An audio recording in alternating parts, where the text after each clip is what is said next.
Hey, it's Dave 2, and welcome to Uncontrolled Remote Viewing. I'm finally going to be talking about what that means to me, what it is, and why you may find it useful. So let's dive into it. I've created a pretty long presentation here. Bear with me. It'll be fun, it may be valuable. And I was going to put some cool theme on it, but ultimately I took a look at how much data there is in there to process. And honestly, it's just easier to focus on it if it's in black and white. The name is Uncontrolled Remote Viewing, URV, and this is just an introduction for August 2024. I'm sure it will change as we get going with it.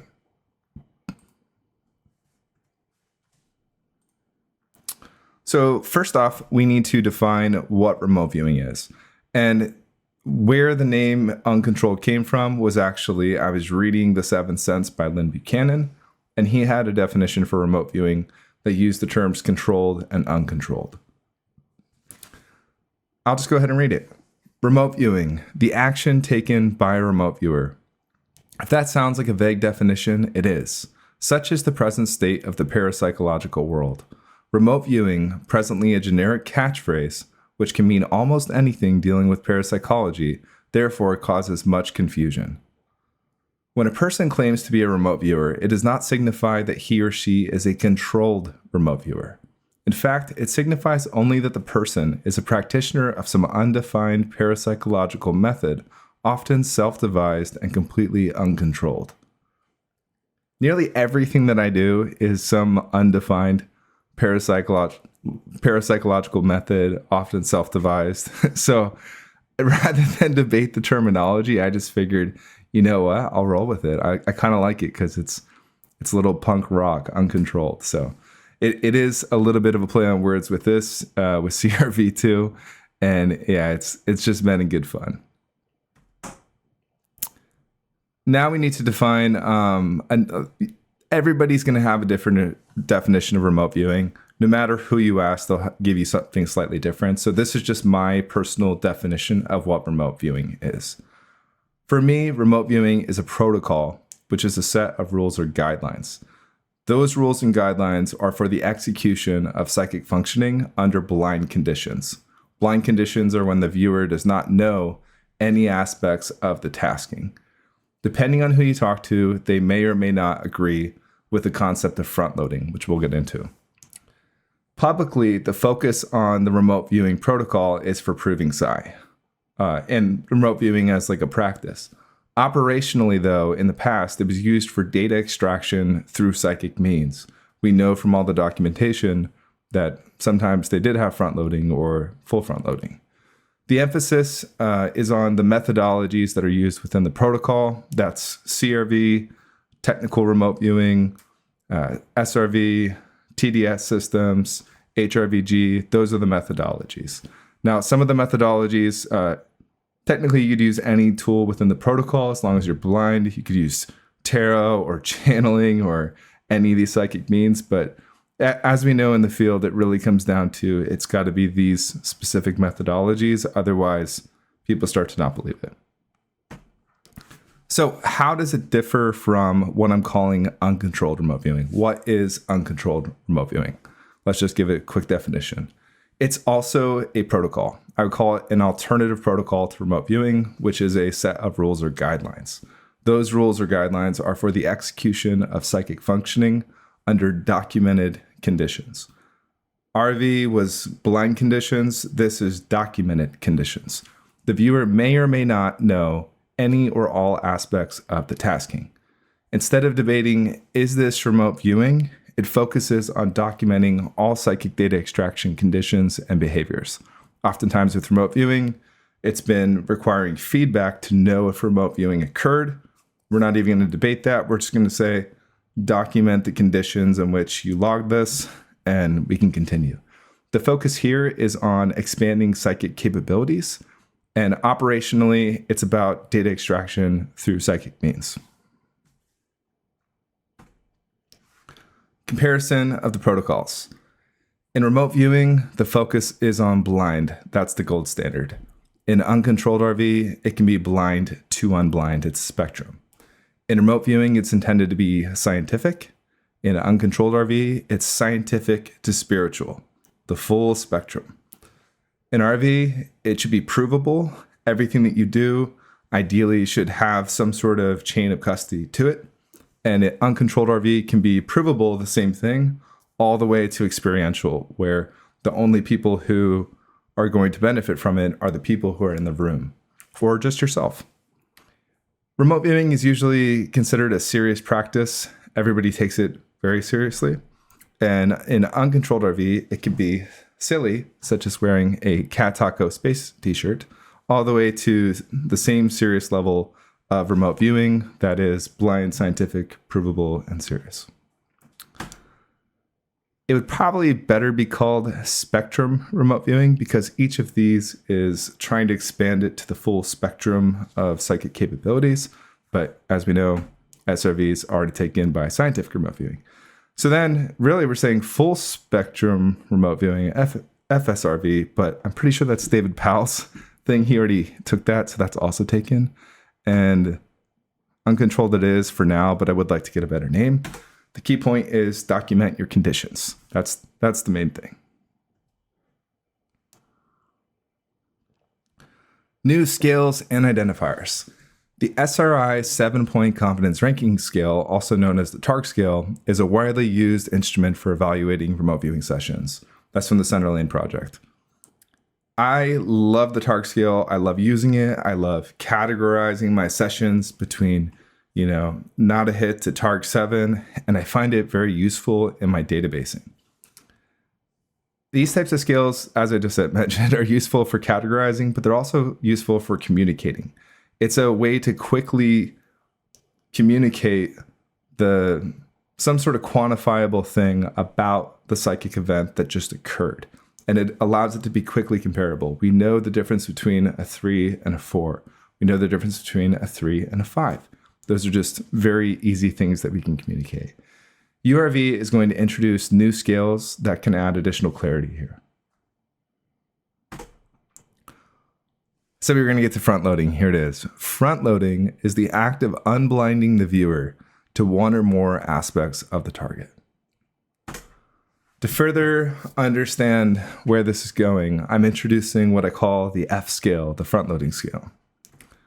Remote viewing is typically defined as the execution of psychic functioning under blind conditions. I am calling that F0 for front-loaded 0. And that typically is the definition of the protocol of remote viewing. But as we know, a lot of people accept that you can front-load the viewer with something like the gestalt of the target, saying this is a structure, right? And some people may also say that you could give 2 pieces of data for the front loading.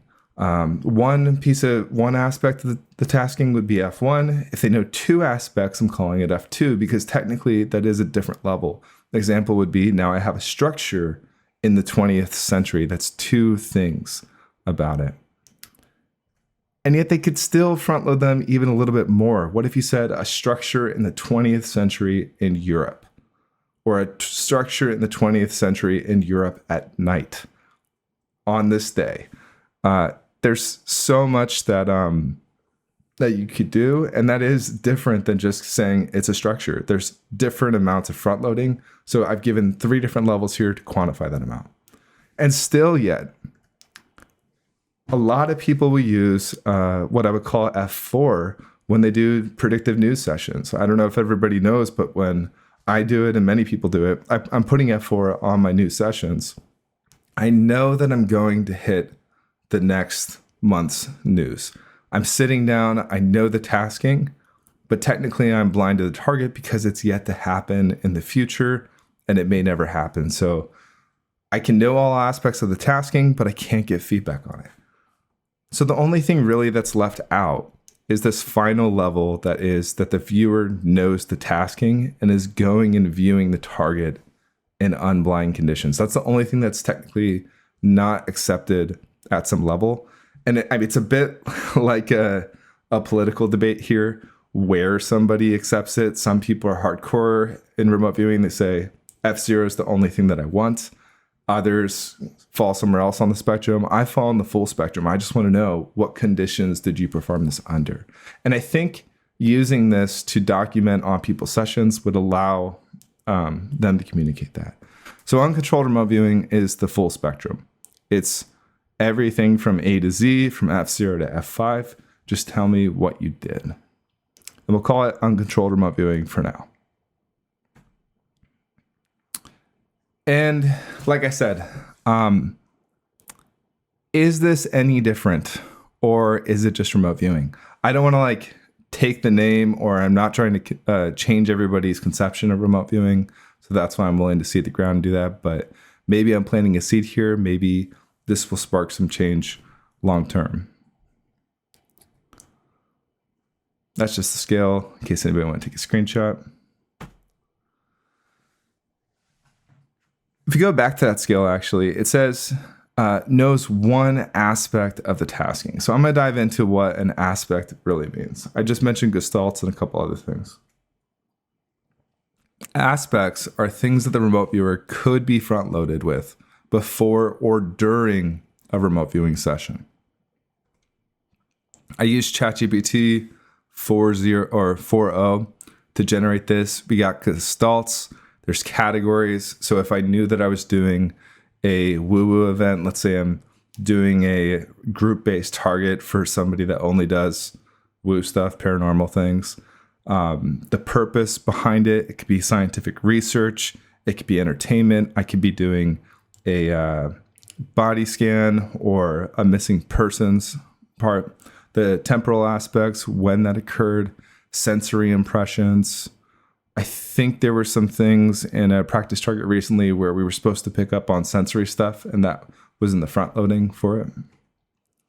You could be looking for emotional impressions, conceptual, environment context, desert or city, urban, rural, functional attributes, communication, transportation, associations.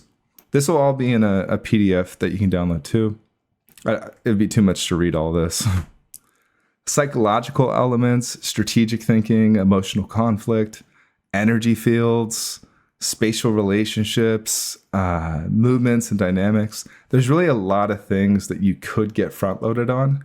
And typically it comes down to gestalt, but I mean, like really all of these are on the table.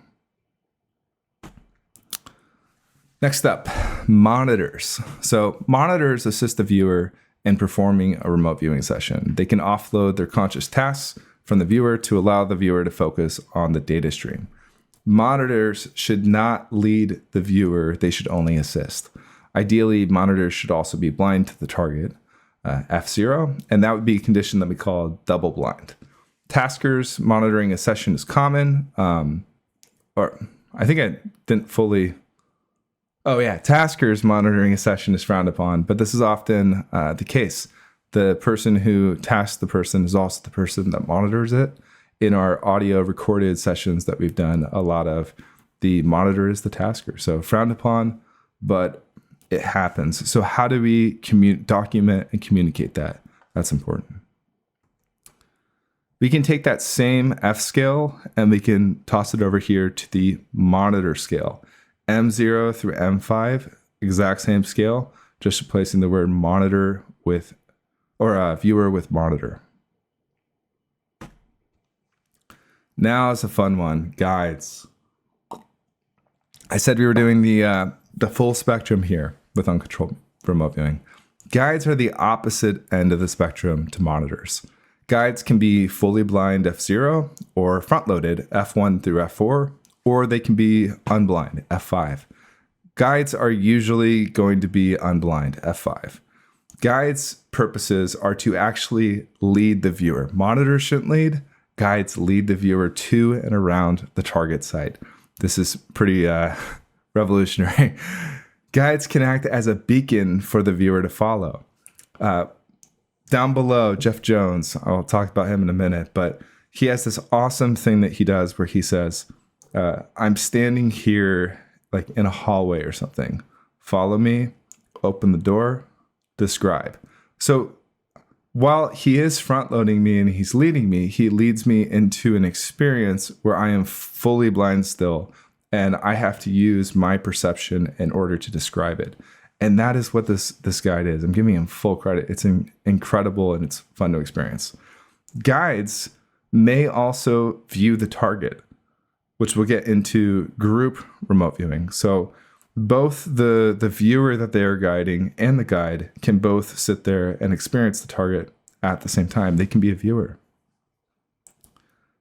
Unlike waiting, a monitor will try and not front load them with anything. A guide may provide real-time feedback live in session, constantly giving feedback and constantly guiding the viewer to the next spot. As I mentioned, the important part is that there are moments of blind probing that can still occur. The guide's job is to get the viewer to the spot, and the spot can still be a blind experience. If they don't hit it, then they can stage them up through the levels of front loading. They can say, reach your hands out. What do you feel? Get them to get it. And full credit of that goes to Jeff Jones over at Screaming Into the Night RV. He has a YouTube channel and a Discord. He's an absolutely wonderful guy and a lot of fun to work with. Thank you, Jeff. Same scale. Oh, I didn't update the slide. It says the monitor. The guide does not know. I'm not going to re-record this, so it's sticking in here. It's the same scale as front loading and monitor, except for monitor is supposed to be replaced with guide. So you have G0 through G5.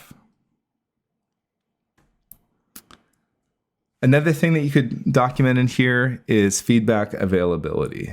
Did the I got this wrong too. Does a viewer have access to the feedback? Practice target pools. Obviously, the viewer has access to the feedback. There have been some Reddit posts where I take a look at it and I'm like, no, that clearly you looked at the feedback or you traced or something. There's just times that you don't believe it, and it's because they had access to the feedback.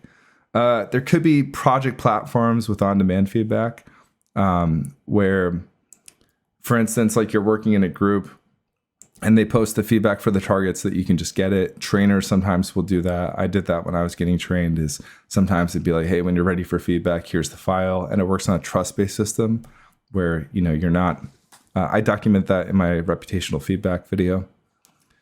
And then there's, if the tasker doesn't have access to the feedback, that's when you actually are operating under proper remote viewing protocol. But, there's all these scenarios where the viewer does have, once again, not tasker, viewer.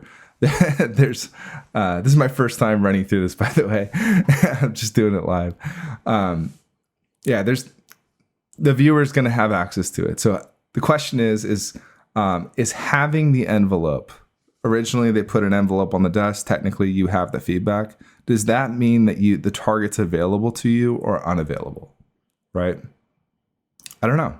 And I don't have any identifiers yet for this. I'm open to ideas. I'm open to logging it. I just wanted to put it in here as an idea. So why scales and why all of these level identifiers? All remote viewing methodologies today, all of them, they all document their front loading, right? They're all already doing this. But how easy can you identify a session's conditions, the conditions under which a session was performed? How quickly can you determine that? And then on top of that, how easy can you compare the conditions between two sessions?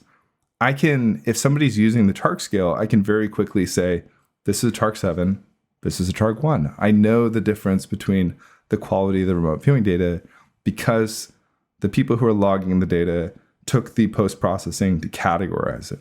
And that helps in that comparison. And it's very quick, Spectrums imply that there's an infinite blend between two extremes.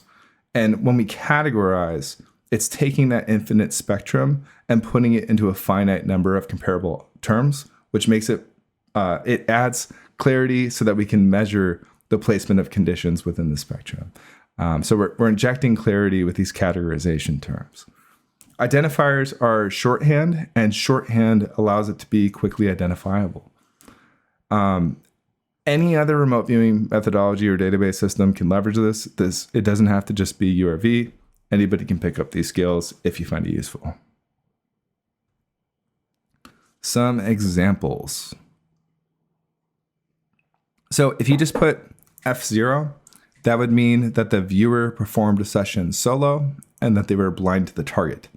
What I love about this framework is that FOMO, F0, M0, the gold standard of double blind conditions when you have a monitor, it conveys all of this, that the viewer was blind to the target, that a monitor was used in the session, and that the monitor was also blind to the target. You could also say F0, G5. I instantly know that the viewer was blind to the target, a guide was used for the session, and the guide was unblind to the target. Logging with identifiers. You can use it in a database. You can use one or more columns with FM or G values, or you can log a full identifier such as F0, F1, M0, G5, which means you had an unblind viewer, a viewer that knew one aspect, a blind monitor, and an unblind guide.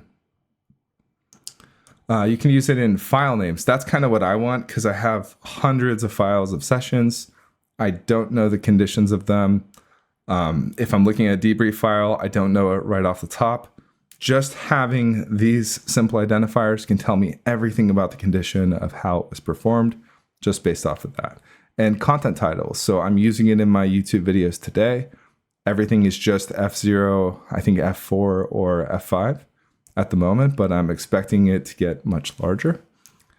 And what does this last thing say? Important. By using the full identifier, a lot of conditional information can be conveyed before a project or debrief is even opened. So that's the difference. That's what I'm trying to add here is that yes, all methodologies document it, but they document it inside of files, inside of things. I have to open it up. I have to read something, and then I have to understand the context. I can't quickly compare between two pieces, two sessions, two projects, like I can with a target skill.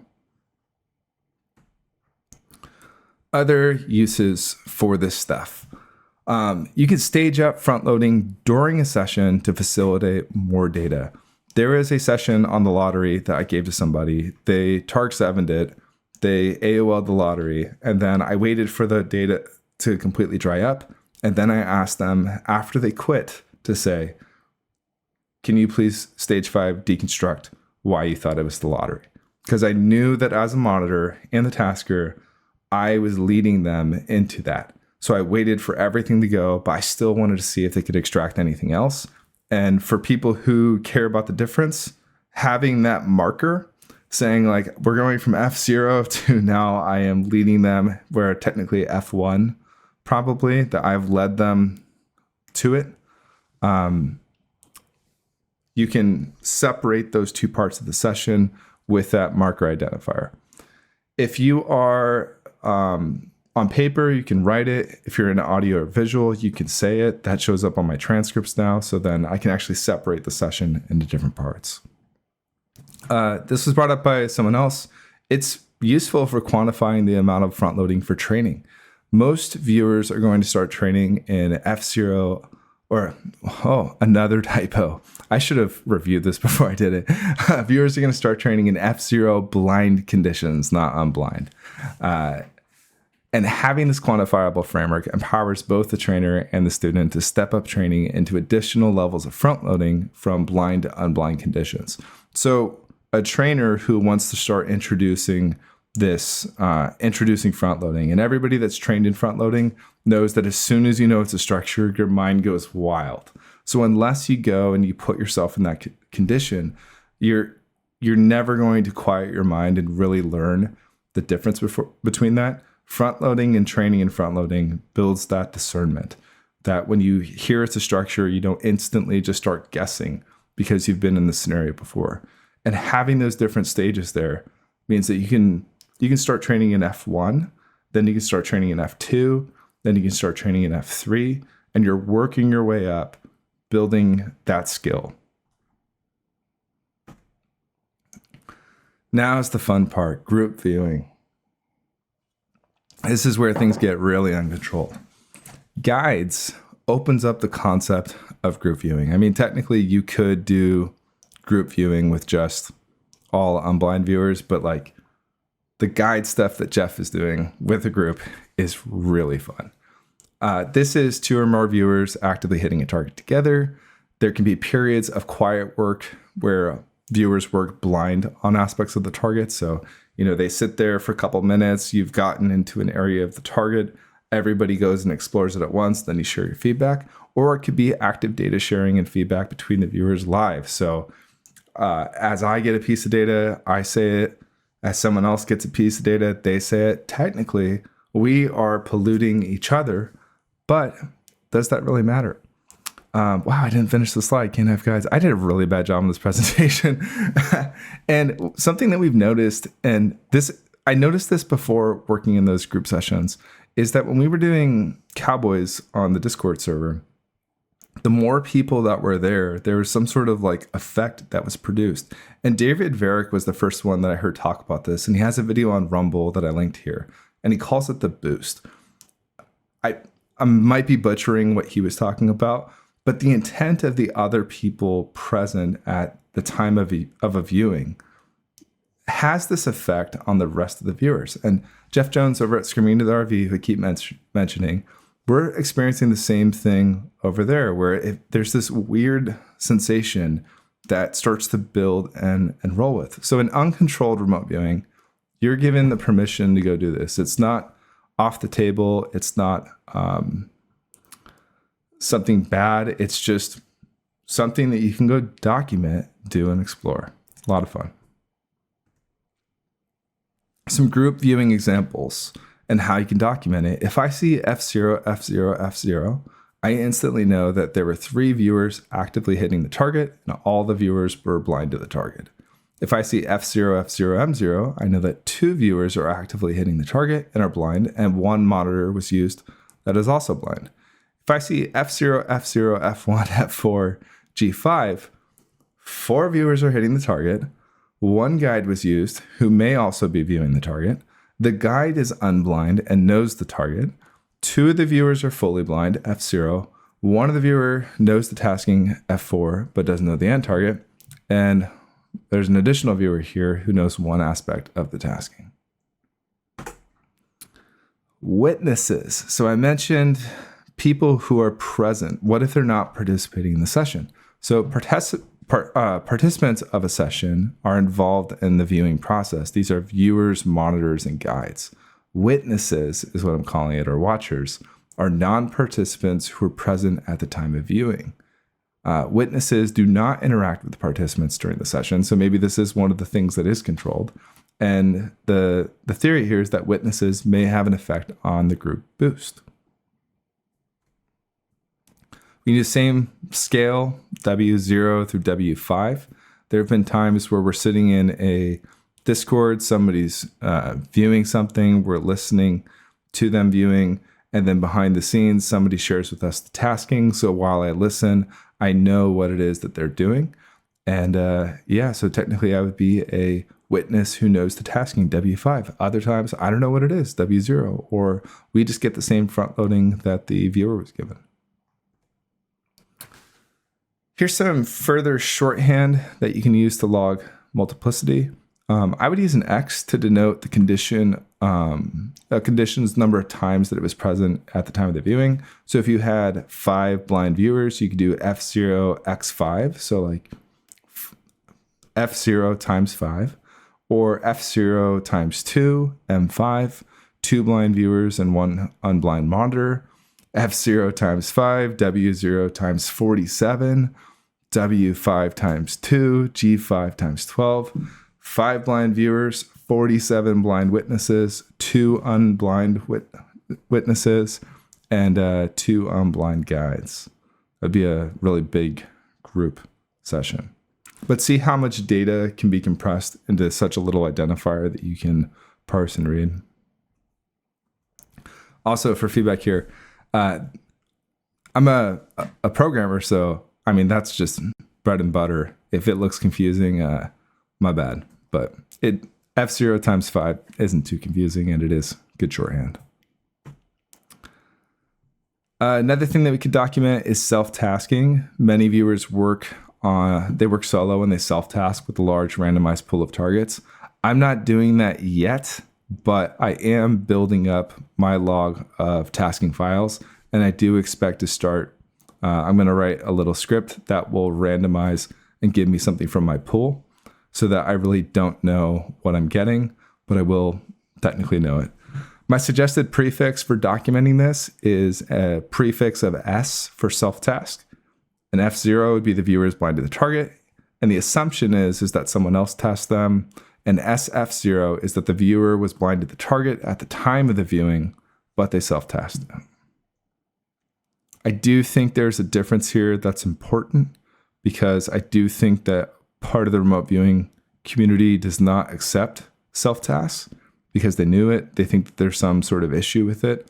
So by saying SF0, you can be truly honest and transparent. You can document it and let everybody know the conditions of the session. So I've talked a lot about unblind viewing, and it's really frowned upon, but why on earth would you want to go do unblind viewing? I think that many viewers know that operationally, fully blind conditions can be challenging to achieve. I hear this in interviews on podcasts all the time, that you'll be talking to a customer, they'll be telling you all the details, they're front loading you. You get people showing up to servers who ask to go do something. We technically have the tools to go look at it. So I'll dive into like what the blinding actually helps with. And operationally, it typically takes like a team of people, which it can be hard to work solo on operational targets in this sort of environment. And sometimes you just want to go take a look. Sometimes viewers want to look at current events as they happen. I posted one already in F5 that I did, and it was just because a big event happened. There was stuff I wanted to go look at. And I'm like, I don't mind unblind conditions. So yeah, let's pull it up and see what I get. And you know what? I was still surprised at everything that I got. If I had to guess what my data was going to be, it wasn't even anything remotely close to what I got. So I ended up in that same sort of viewer state that I'm familiar with in blind conditions. This is probably the biggest point in the slide. Even front-loaded, viewers still extract data that they're blind to. And I have a really great example of this. At SRI, when they were doing the project in the room where Ingo and Uri Geller, they're supposed to sit there and visualize leaving their body and going and seeing the piece of paper with a symbol drawn on it.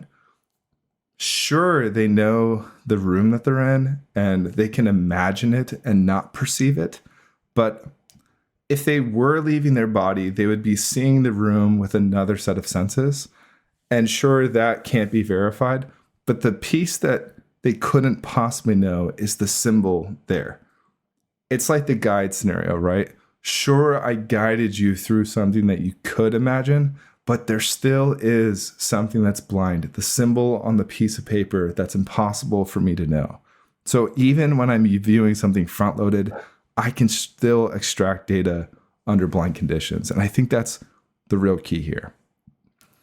The purpose of blinding, in addition to proving psi, is really to solve the problem of conscious interference. Conscious interference is the lack of control of one's mental focus.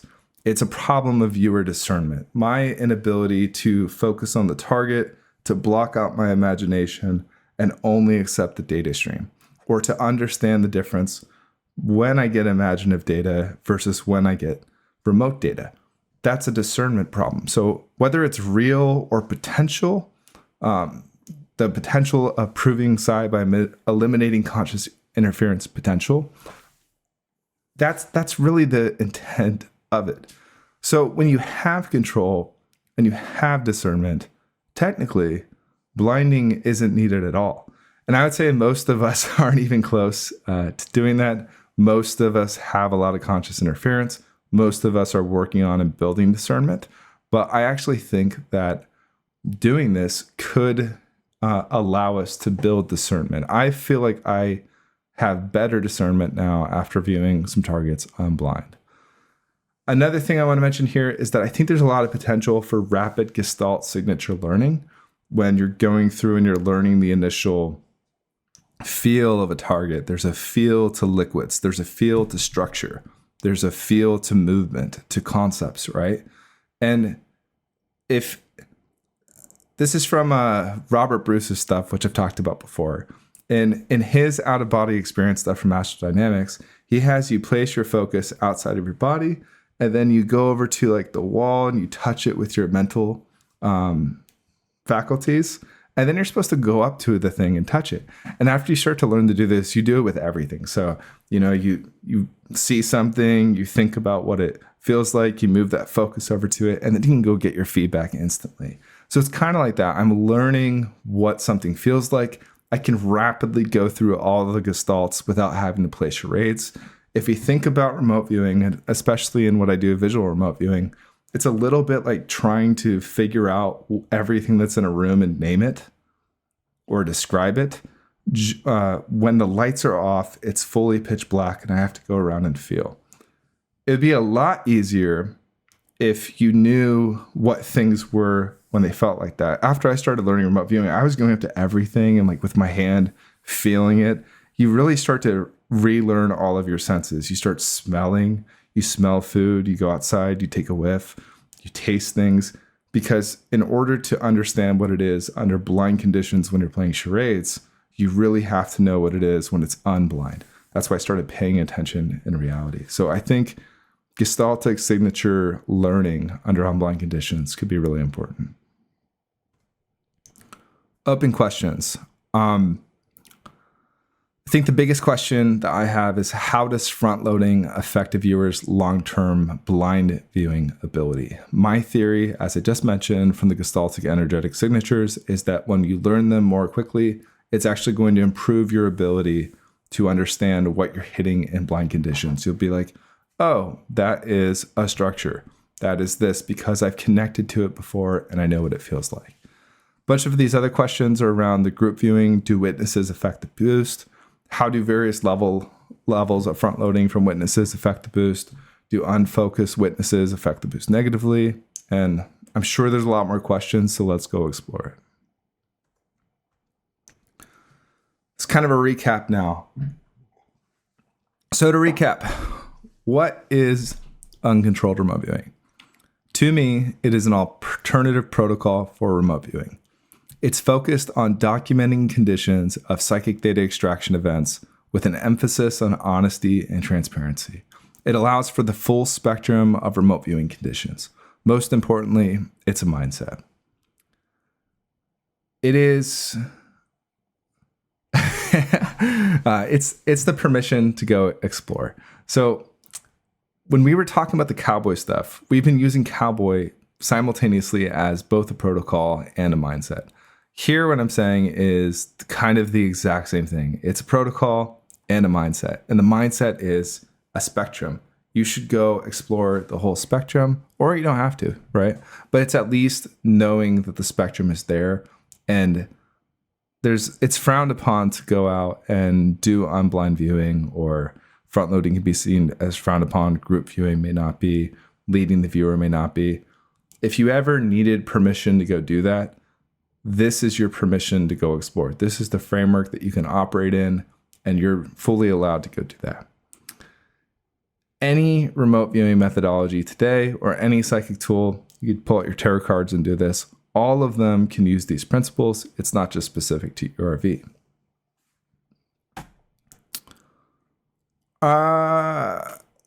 Did I have that? Okay, well, most importantly, I thought I had a section here for this. I did not review this enough. I'm so sorry. Most importantly, I think it should be fun. Everything in remote viewing can be so serious, and that's why I chose to wear my Cat Taco space t-shirt, is because when you break out of the standard stuff, when you break out of the parlor trick targets and you start doing other stuff, you realize that, we are the ones that are psychic. This is our journey of exploration. This is our chance to go do it. Let's have some fun with it. Let's enjoy it. Let's loosen up a little bit and do that. For me and my subconscious and my connection, I need that. I actually feel like that is a benefit to loosen up. In corporate environments, there are things where you go to like a group bonding thing and you get into a thing where you do the ad libbing with yes and. A lot of stuff is seen as an or. Uncontrolled remote viewing is seen as a yes and. It's a yes, blind viewing is good, and unblind viewing can also be good, right? It's when given a choice of this or that, it's both. And with that, like in the corporate environment with yes and is an exercise that you do that is, it's funny, right? So like you're in a serious environment, but what are we doing in really important stuff? You kind of lower the tension level, you have a little bit of fun, and ultimately that's what gets productivity and that's what allows everybody to expand. So that's another aspect of this. Have fun, keep it fun. And yes, it gets serious, but you can also have your fun too. Big thank yous here to Joshua Floto, who is the Kamikaze and Just Might Float on Reddit. He's the co-creator of Cowboy, and technically he is also the co-creator of everything mentioned in this document. When I floated the idea to him over voice chat, he actually shared his existing desire to create identical scales. He already had a bunch of ideas with that, and he shared all of his existing thinking with me. I was really just starting with just the F scale, and then I just copied it into the M scale, and he's like, there's all these other things that we could go do too. And I think I would have just released a very small document on that if it wasn't for him expanding that. And it was the same thing with Cowboy, right? Like he really pushed the bounds there on like what the potentials were. So I'm giving him co-credit for everything that's in here. Unless he were to say, I disagree with that, then take his word for it. But as far as it goes, yeah, co-creator. Another thank you to Jeff Jones, Jeff Destructoro, Screaming into the Night RV, which I mentioned, for his feedback, support, and the contribution of guides to his framework. If you ever have a chance to view with him or go on one of his guided sessions, absolutely do it. It is a blast. He's phenomenal. And to the many, many others who spent their time conversing with me. I've talked to people over text and voice chat. They share their ideas and feedback and are pushing this concept and framework of psychic data extraction forward. So big thank you to all. And if you didn't know, you are all actually now in a legally binding agreement with me. This is the standard legal agreement that I toss on all my stuff, which means that you are granted full permission and morally encouraged to copy, modify, redistribute, and add to the disclosed work. You can share this freely, you can delete it, you can do whatever you want with it, or you don't have to do anything. And this came from ChatGPT Model 3.5, right? A disclosure agreement that is the opposite of a non-disclosure agreement. So, legally obligated. That is the end of this presentation. I hope you enjoyed it. Hope it's food for thought. Really, I'm not trying to change anything in the community or anything. The way that I do stuff, when I wrote my Cowboy doc, I actually just wrote it for me. People were asking about, is there a manual? I messaged the Cowboy guys and was like, hey, I actually just wrote this down for myself. Should we release it? And that's why it got released. Whether or not anybody uses this, I use this. It's for me. So I'm just kind of tossing it out there into the ecosystem. And if it sticks with anybody else and resonates with them, awesome. I'm glad. And reach out to me if you have any questions or start using it. Don't start using it. Up to you. Thanks for watching.